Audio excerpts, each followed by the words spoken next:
사랑하는 여러분, 우리는 해가 바뀔 때마다 또 달이 바뀔 때마다 많은 결심들을 하게 됩니다. 예를 들어서 송구영신 예배 때마다 기도 제목들이 많죠. 가정의 기도 제목 또는 자녀들 또는 건강 또는 물질, 미래 등에서 그래서 우리는 송구영신 예배 때 마음을 담아서 우리가 하나님 앞에 기도하기도 하고 또는 받게 된 언약의 말씀을 붙잡고 하나님 이 말씀대로 복을 받게 해주시고 또 이 말씀대로 살아가게 해주십시오. 이런 어떤 결심과 결단들을 많이 하게 됩니다. 또 우리는 매달 달이 바뀔 때도 또 하게 됩니다. 예를 들어서 1월달 같은 경우는 이제 시작의 의미를 가지니까 또 거기에 맞게 또 기도하게 되고 또 시작의 의미 때 우리가 항상 빼놓지 않는 몇 가지가 있잖아요. 올해 이런 기도 제목, 예배, 생활, 또 말씀, 또 통독 열심히 해야 되겠다. 그런데 사실은 이렇게 딱 1월 달에 그런 마음을 가지고 힘있게 시작했는데 창세기 딱 들어가고 출애굽기 들어가면서 스릴 있다가 갑자기 이제 레위기, 민수기 가면 한숨이 나오기 시작하고 뭔가 이렇게 딱 필름이 끊길 때가 있잖아요.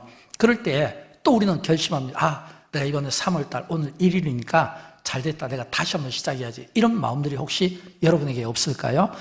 특별히 또 이 3월 달은 우리 부모님들이 참 마음이 많이 분주할 것 같아요. 왜냐하면 자녀를 두신 부모님들 입장에서는 자녀들이 이렇게 또 학기를 새로 맞이하게 되고 또 학년 또 이렇게 학교가 또 이렇게 한 단계씩 또 이렇게 입학하는 경우도 있을 수 있고 그래서 3월이면 뭔가 이렇게 우리 자녀들이 이제 개학을 준비하면서 갖게 되는 마음의 분주함, 또 교회도 마찬가지입니다.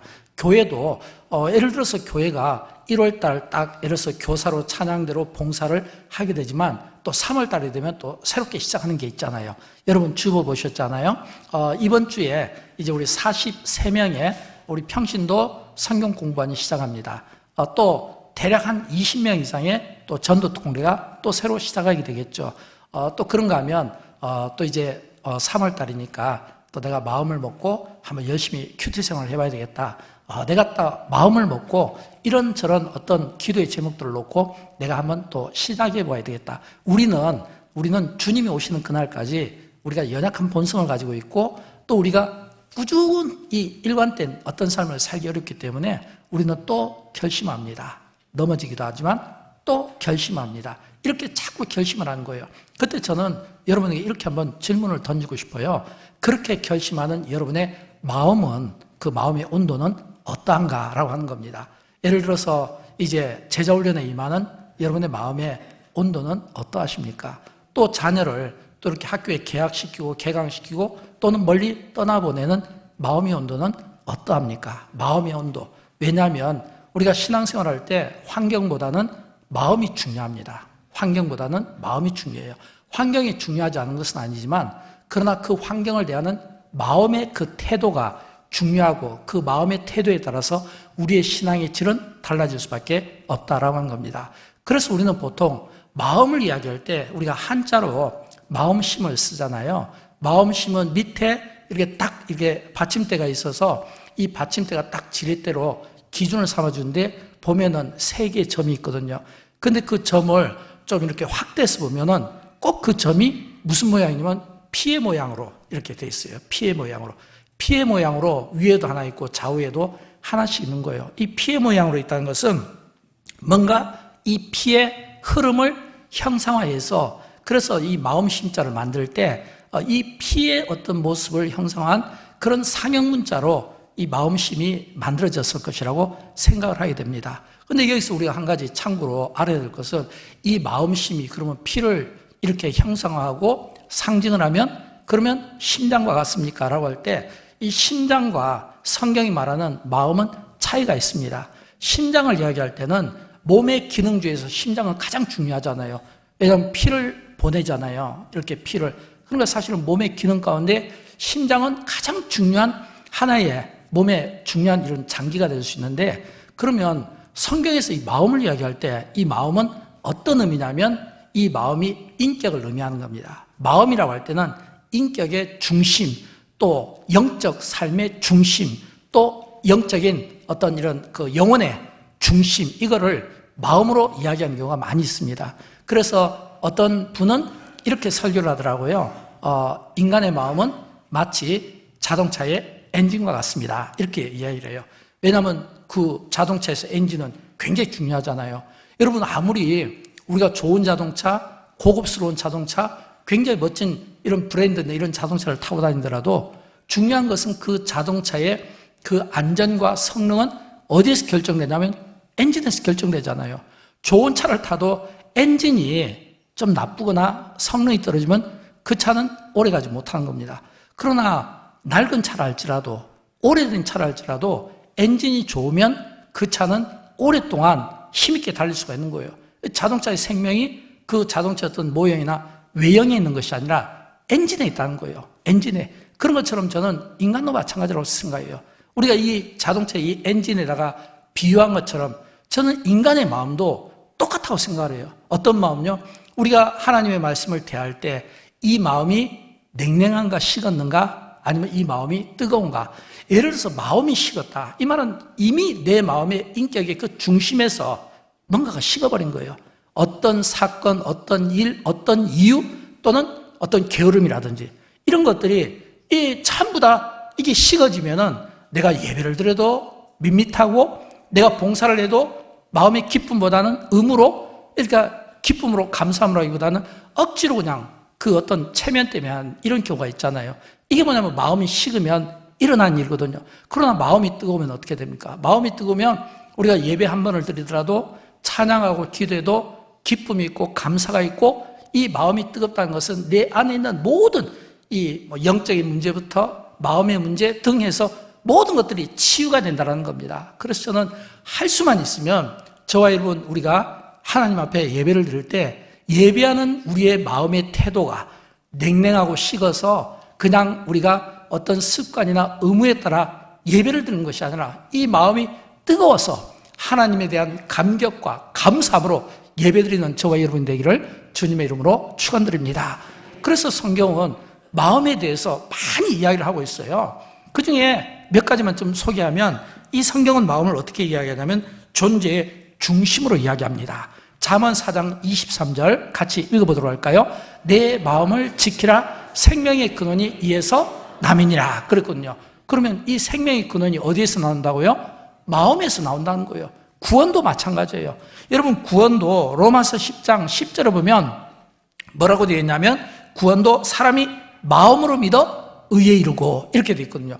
구원도 이 마음으로 믿어서 의에 이르게 된다라고 하는 것입니다. 또 두 번째, 마음은 영적인 방향을 결정하게 됩니다. 로마서 12장 2절 말씀 같이 읽어봅니다. 마음을 새롭게 함으로 변화를 받아. 이때도 이 변화가 어떻게 해요? 마음에서부터 시작된다는 거예요. 마음에서부터 변화가 시작된다는 것을 우리에게 보여주고 있는 겁니다.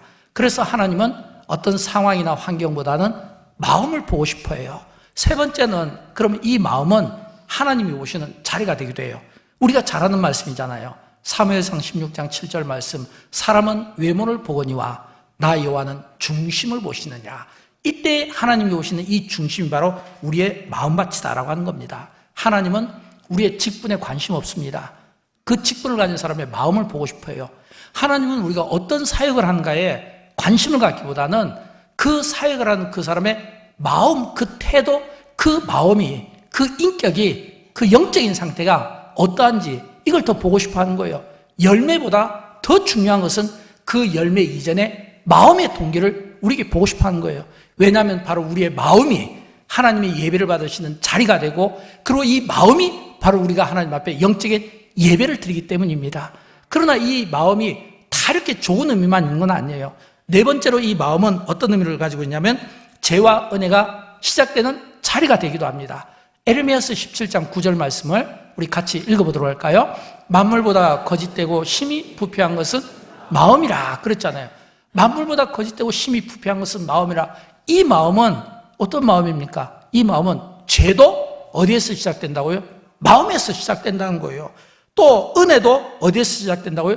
마음에서 시작된다는 겁니다. 제가 최근에 이렇게 우연히 이렇게 TV를 보다가 노아 방주에 대한 영화를 제가 보게 되었어요. 그래서 제가 이제 우리 교육자분들에게 제가 이제 노아 방주에 대해서 영화를 봤다고 막 자랑을 하니까 교육자 한 분이 그러더라고요. 목사님, 그 2013년인가 나왔던 영화인데요.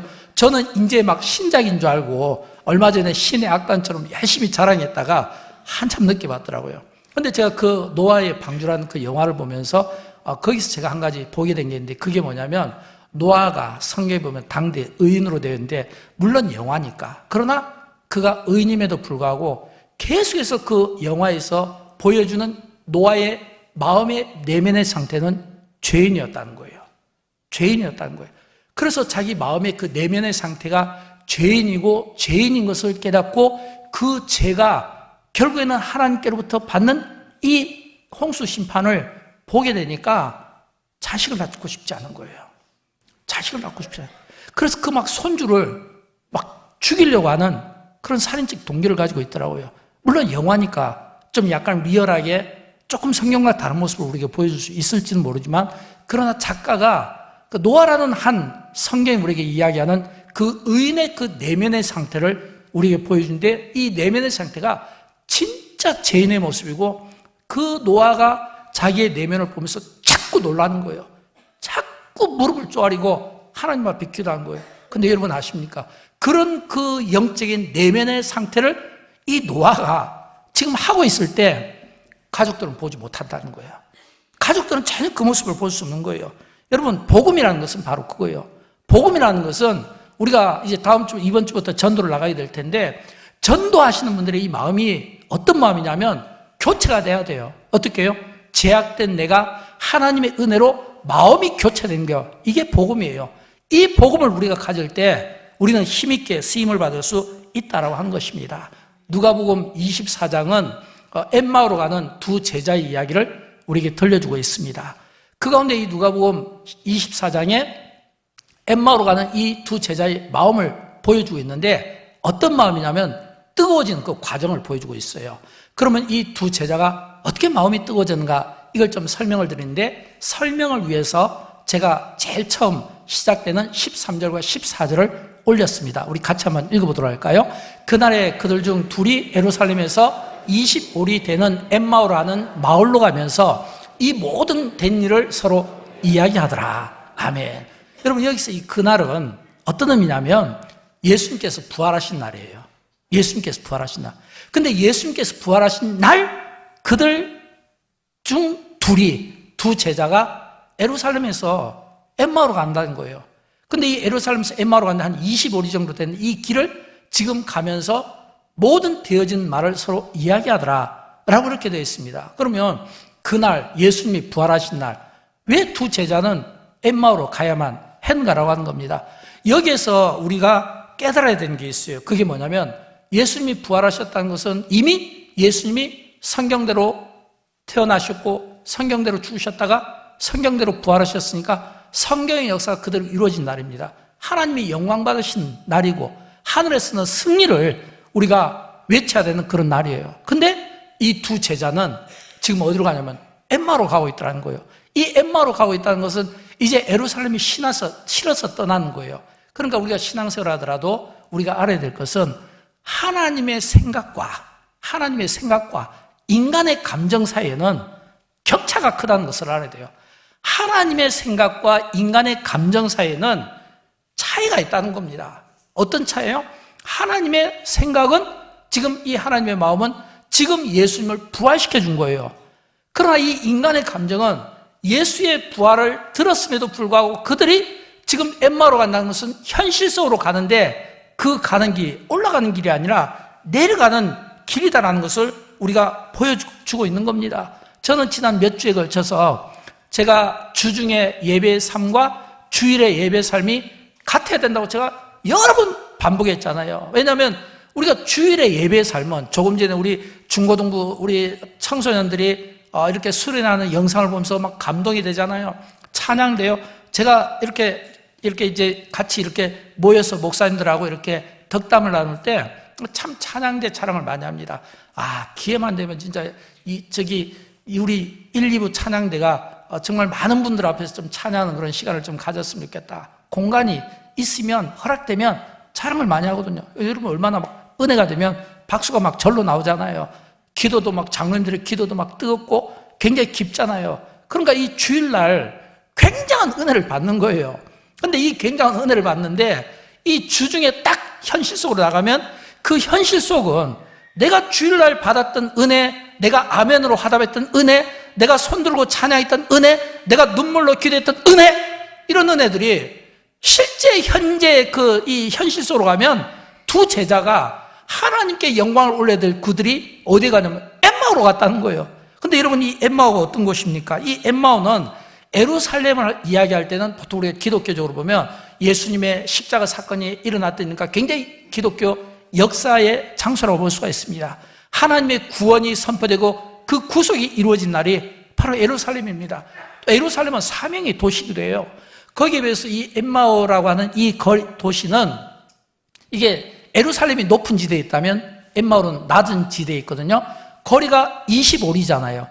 25리라는 것은 이게 킬로로 이걸 다시 바꾸면 어르신들은 다 계산이 되실 거예요. 한 10km에서 11km 정도 됩니다.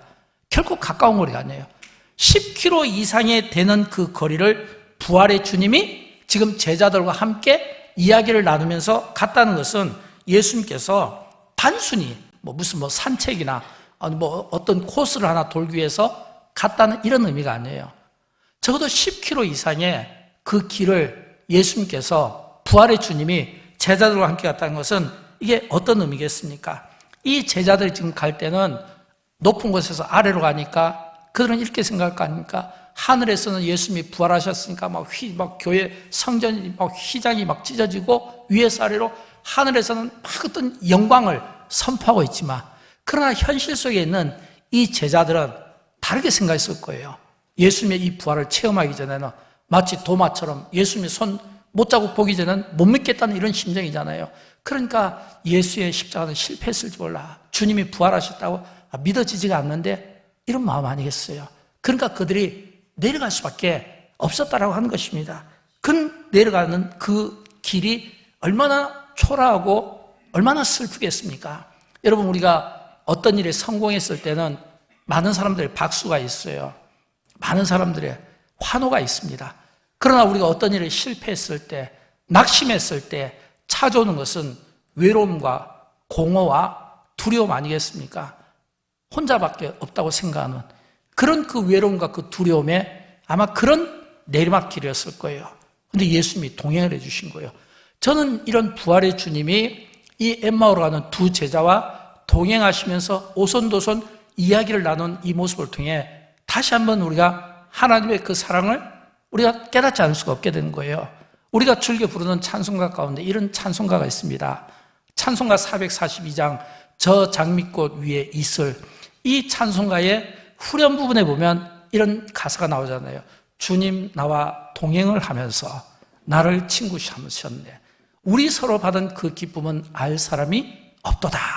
만약 엠마오의 그 두 제자가 훗날 우리 앞에서 간증을 하게 된다면, 우리가 천국에 갔을 때 혹시 만난다면 아마 그들은 이 찬양의 가사를 이야기하지 않을까요? 내가 그날 낙심되어서 현실 속 한가운데 엠마오로 향할 때 주님이 나와 함께 해주셔서, 임마누엘 주님, 임마누엘이 하나님이 우리와 함께 하시다잖아요. 주님이 나와 함께 해주셨고 동행해 주셨고 나를 친구 삼아주셨는데 이 서로 받은 이 기쁨을 알 사람이 없도다.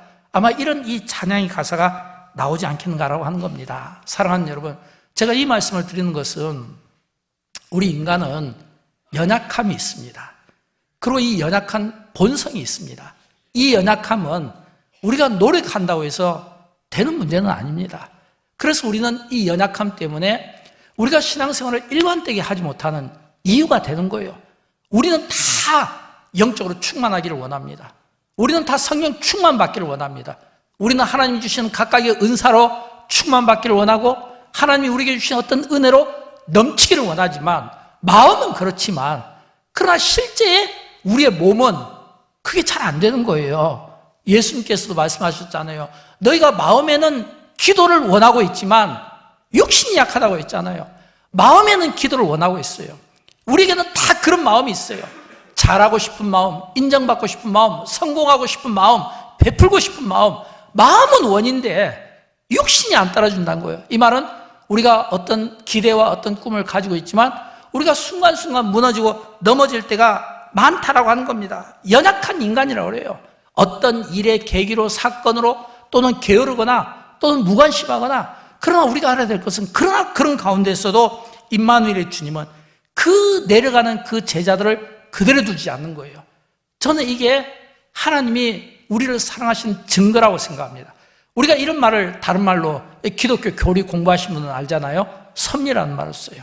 하나님의 섭리는 우리가 하나님의 뜻 가운데서 멀어지고 때로는 우리가 하나님의 뜻 가운데서 우리가 형편없는 연약한 모습을 보이더라도 하나님의 섭리는 그럼에도 불구하고 끝까지 우리를 지켜주시고 보호하시고 내가 멀어진다고 해서 하나님이 멀어진 것이 아니라 하나님은 여전히 내 곁에 계셨고 여전히 나를 붙잡아 주시고 여전히 나를 일으켜 주시고 여전히 우리의 등을 세워주시고 여전히 우리를 끌어주시는 분이에요.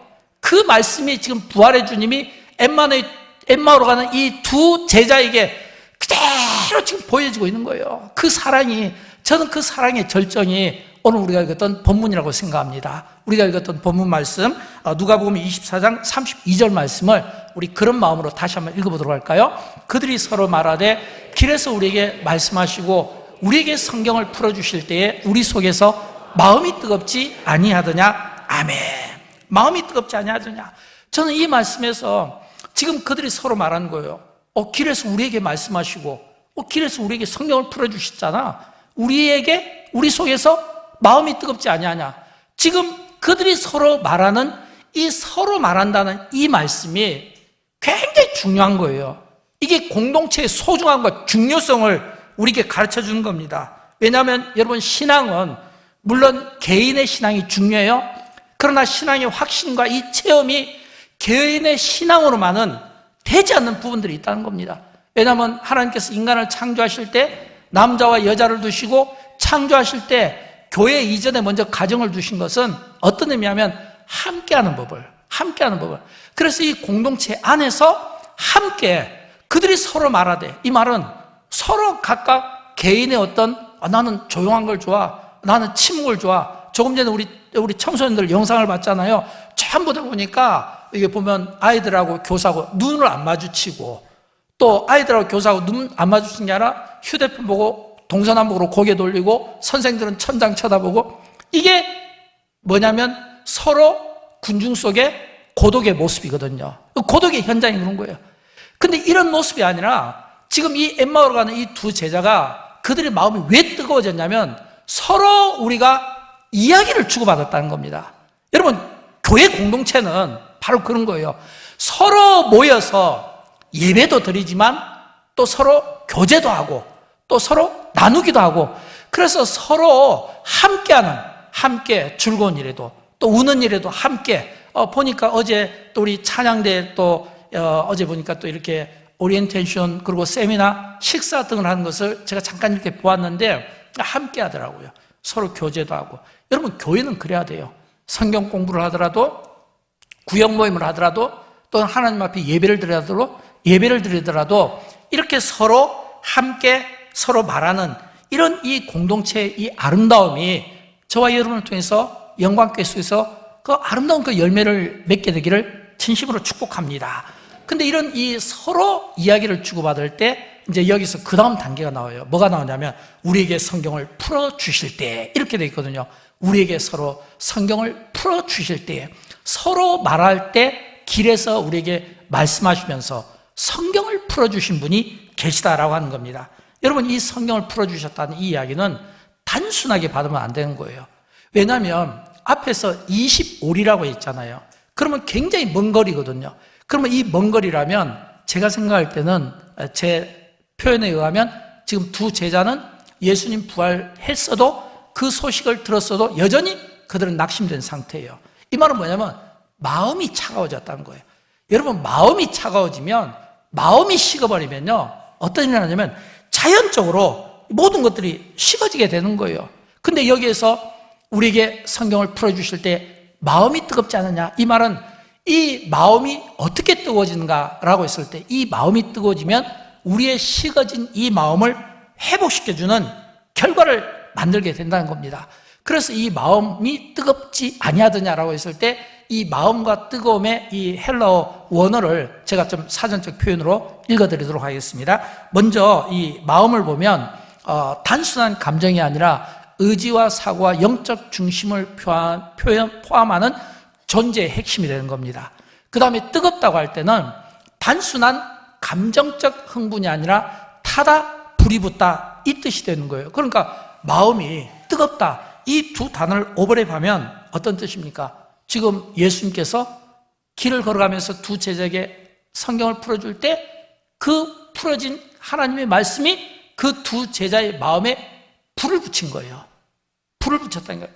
이 불을 막 활활 타오르게 했다는 겁니다. 이 불은 심리적 어떤 현상이나 감정적 의한 불이 아니라 어떤 불이냐면 성령께서 하나님의 말씀으로 그 사람의 그 심령의 내면에 불을 붙임으로 말미암아 냉랭하고 식었던 그 마음을 뜨겁게 해주고 있다는 거예요. 그 말씀을 지금 우리에게 들려주고 있는 겁니다. 사랑하는 여러분, 저는 영광께서 여러분이 예배를 드릴 때 매 주일마다 여러분이 드리는 모든 이 예배마다 그 예배가 성령님의 임재와 성령님의 인도하심과 성령의 불이 하나님의 말씀과 함께 여러분의 식었고 냉랭했던 그 마음들을 뜨겁게 불일 듯 일어나게 하는 그런 은혜의 말씀으로 여러분의 심령이 채워지기를 주님의 이름으로 축원드립니다. 그렇게 채워졌으면 좋겠어요. 그렇게요. 또 이번 주부터 또 성경 공부를 하잖아요. 성경 공부에 임하는 분들의 마음도 하나님의 말씀으로 마음이 뜨거워졌으면 좋겠고요. 전도하시는 분들도 특공대잖아요. 전도 특공대. 그러면 전도하는 분들도 전도할 때 마음이 뜨거워져서 그 뜨거운 마음으로 여러분이 전도를 했으면 좋겠어요. 또 교사로 부름을 받은 분들도 그 교사의 마음의 그 뜨거움으로 이 교사 일을 감당했으면 좋겠어요. 앞에서도 말씀드렸듯이 이 마음은 성경에서 어떤 의미라고요? 인격이라고 이야기했잖아요. 영적인 상태라고 이야기했잖아요. 그러면 마음이 뜨겁지 않냐? 이 말은 지금 내가 막 인격적으로도 그렇고 영적으로도 그렇고 굉장히 지금 충만한 그 상태를 이야기하는 겁니다. 그런 이 영적인 상태를 가지고 우리가 하나님 앞에 예배를 드리면 당연히 그 예배가 하나님께 합당한 예배로 올려지지 않겠습니까? 믿음은 어떻게 생깁니까? 믿음은 로마서 10장 17절에 보면 이렇게 돼 있잖아요. 우리 같이 한번 읽어보도록 할까요? 믿음은 들음에서 나며 들음은 그리스도의 말씀으로 말미암느니라 그랬잖아요. 믿음은 하나님의 말씀을 들으면서 나오는 거예요. 그리고 이 들음은 뭐라고요? 그리스도의 말씀으로 말미암느니라. 그래서 이 믿음의 회복은 환경이 아닙니다. 신앙생활의 출발은 환경이 아닙니다. 우리는 간혹 모든 것을 환경에서 답을 찾고 대안을 찾고 싶어 하지만 신앙생활을 잘하는 것은 환경이 아니라 그 환경을 대하는 마음의 중심, 태도가 중요한 것이고 믿음의 회복도 마찬가지예요. 이런저런 환경을 보고 그 환경 때문에 내 믿음이 회복되는 것이 아니라 어떻게 해요? 그 환경 가운데 하나님의 말씀으로 그 환경 가운데 하나님의 말씀으로 이 하나님의 말씀이 내 삶을 조명할 때 비로소 믿음은 회복하게 되어 있는 거예요. 조명이라는 것은 뭐냐면 하나님의 말씀이 내 삶을 비춘다는 거예요. 기독교 교리 공부하신 분들은 알겠죠? 섭리라든지 조명이라든지 조명은 하나님의 말씀이 나를 탁 비추는 거예요. 그러니까 하나님의 말씀이 성경이 되어서 하나님의 말씀이 이 성경이 탁 거울이 되어가지고 그 말씀의 그 거울 앞에 나를 하나하나 세우는 거예요. 그럼 여러분 하나님의 말씀 앞에 내가 딱 조명을 받으면 어떻게 되겠습니까? 내 안에 연약함, 내 안에 부족함, 내 안에 재성, 내가 의롭다고 하지만 그 의로움이 하나님 앞에 얼마나 교만한 죄인가 라고 하는 것을 우리가 깨닫게 될 때, 무릎을 꿇을 때 이 성령의 조명 속에서 우리는 새롭게 거듭나는 거예요.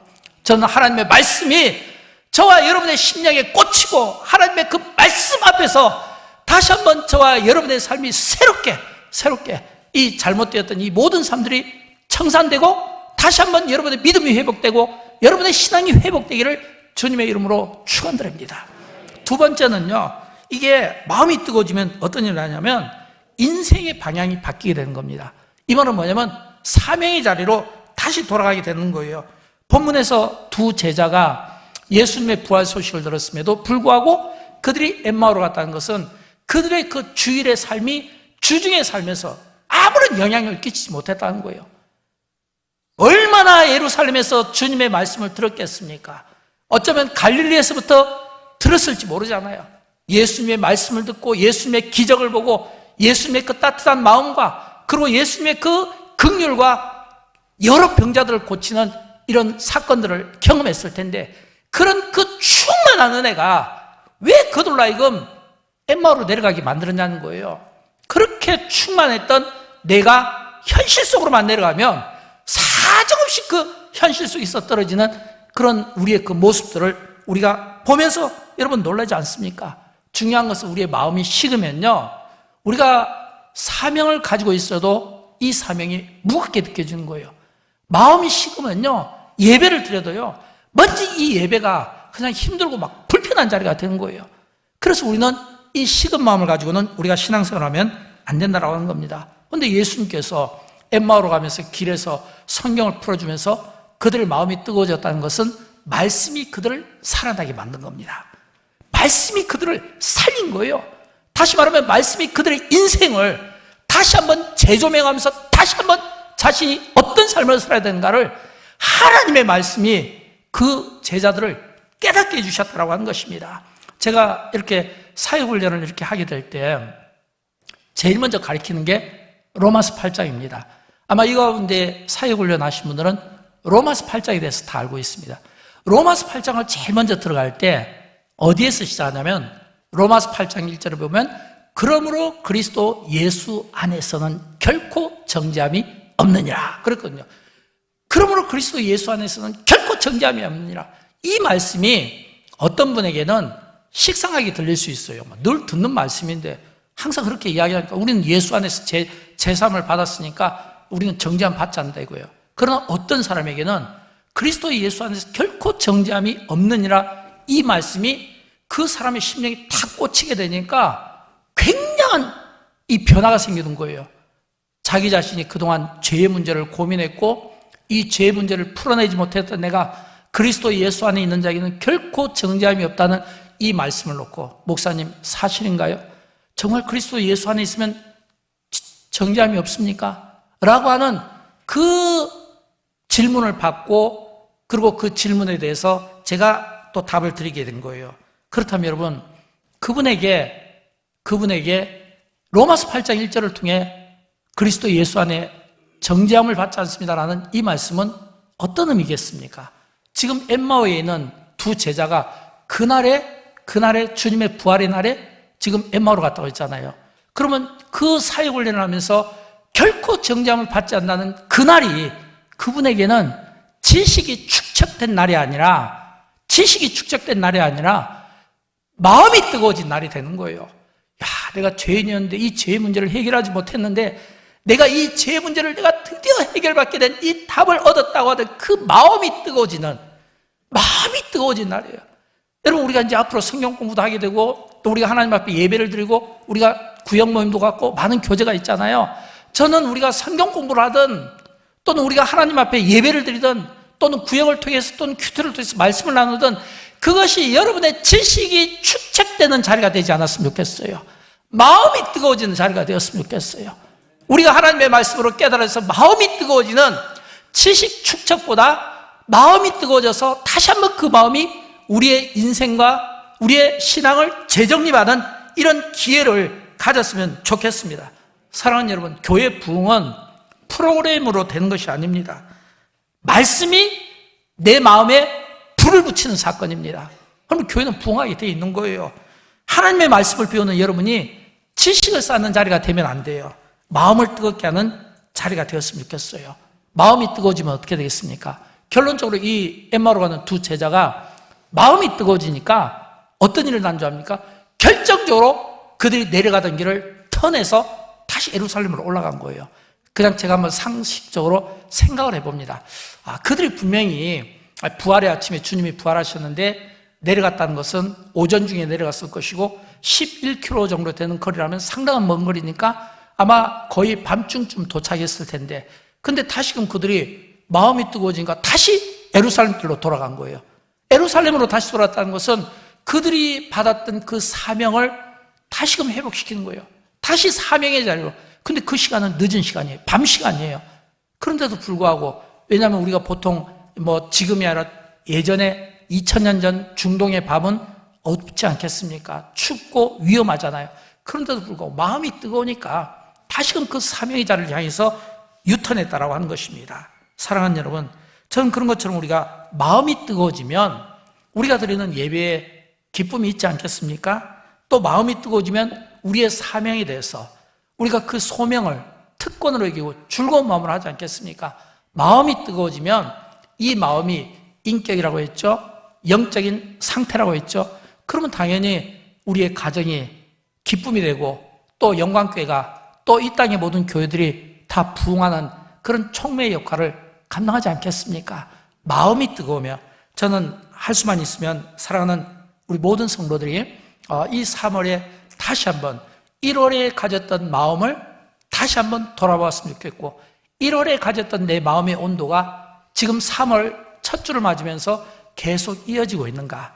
혹시라도 좀 부족한 부분들이 있다면 다시 한번 세우는 기회가 되었으면 좋겠고 또 3월에 새롭게 시작하는 교회의 많은 사역들을 다시 한번 또 시작하는 그 마음의 그 다짐을 하는 그 시간이 마음이 좀 뜨거운 시간이 되었으면 좋겠고 그리고 이 뜨거운 마음을 가지고 우리 마음의 온도를 좀 높여서 우리가 예배할 때도 뜨겁게 찬양할 때도 뜨겁게 기도할 때도 뜨겁게 교제할 때도 우리가 따뜻한 이런 사랑의 마음으로 또 우리가 서로 하나님의 말씀을 주고받을 때 또 좋은 인격적인 마음으로 그리고 우리가 성령 하나님의 말씀을 배울 때도 뜨거운 마음으로 피워서 하나님께 영광을 올려드리고 하나님이 기뻐 받으시는 성도의 삶을 저와 여러분의 삶에서 성령 충만함으로 보여줄 수 있기를 주님의 이름으로 축원드립니다.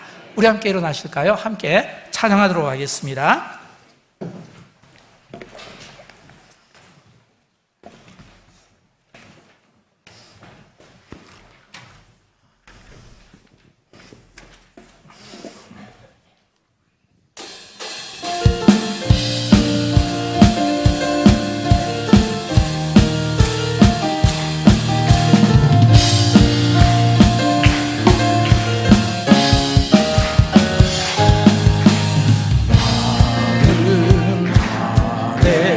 내가 살아가는 길을 되는 것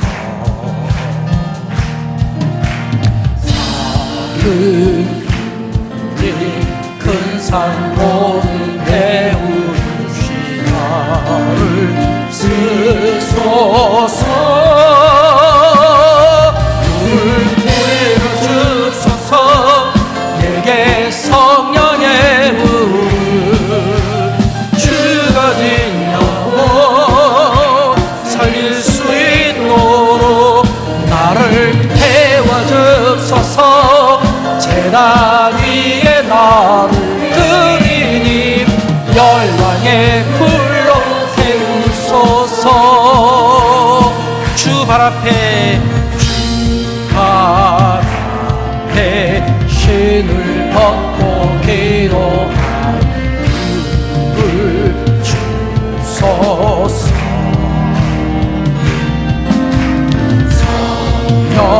성령으로 연단받은 그의 사람에게 앞서서